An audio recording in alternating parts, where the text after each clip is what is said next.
لیکن کوئی اس کو اپنا کھانا دینے کے لیے تیار نہیں تھا. ہو سکتا ہے لوگوں کے پاس ہوگا کھانا, سب کے پاس تو نہیں تھا, لیکن کچھ لوگوں کے پاس ضرور ہوگا. لکھا ہے اس کو وہاں پر ایک چھوٹا لڑکا مل گیا. سنڈے اسکول ٹیچرز جو ہیں وہ ڈھونڈتے ہیں, بچوں کو ڈھونڈتے ہیں, اور پھر ان کے ساتھ کیا کرتے ہیں, دوستی کرتے ہیں. اور میں سمجھتا ہوں کہ نئے نامے میں مقدس اندریاس جو ہے وہ یسوع مسیح کی زمینی خدمت میں ایک ایسے سنڈے اسکول ٹیچر کے طور پہ کام کر رہا ہے. وہ بچے کو یسوع کے پاس لے آیا, وہ فیملی کو نہیں لے گیا. خدا نے ان کے پاس بڑا کھانا ہے, ان کا کھانا اکٹھا کرتے ہیں, باقی لوگوں کو بانٹ دیتے ہیں. کوئی بچے کو لے کر, آپ کو پتا ہے بچے کیا ہوتے ہیں, جو میرا ہے وہ کس کا ہے, جو میرا وہ کس کا ہے, وہ میرا ہے. اور جو اس باجی کے پاس ہے وہ بھی کس کا ہے, وہ بھی میرا ہے. آپس میں بھی کھیل رہے ہوں گے, کہیں گے جو میرا ہے وہ تو ہے ہی, لیکن جو اس کے پاس ہے وہ بھی کیا ہے. ایسے بچے کو اس بات کے لیے تیار کرنا کہ وہ اپنا کھانا یسوع کے پاس لے کر آئے, جو شاید اس کی ماں نے اس کو دیا ہو, کہ یسوع کے پیچھے جا رہا ہے, جب بھوک لگے ہی کھا لینا. اور وہ بچہ جوں کو توں اپنے کھانے کو لے کر یسوع کے پاس آ گیا. ہاللیلویہ. یہ ہے سنڈے اسکول ٹیچر کا کام.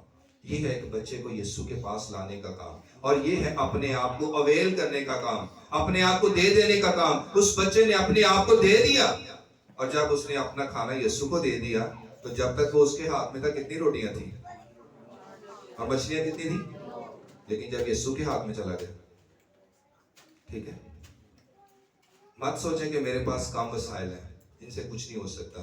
جو لامحدود وسائل کا مالک ہے اس کے ہاتھ میں دے دیں, سب کچھ کرنے کی وہ قدرت رکھتا ہے. ہاللیلویہ. تو اپنے وسائل پر, اپنی خوبیوں پر, یا اپنی زندگی کی ابیلٹیز پر نہیں, بلکہ خدا پر. خدا کبھی زبردستی نہیں کرتا. خدا نے کہیں زبردستی نہیں کی. داؤد کے ساتھ زبردستی نہیں تھی, موسیٰ کے ساتھ زبردستی نہیں تھی, لیکن ایک بات خدا کو پسند تھی کہ جب خدا نے بلایا تو انہوں نے کہا, خداوند مجھے بھیج, میں حاضر ہوں, میں اویل ہوں.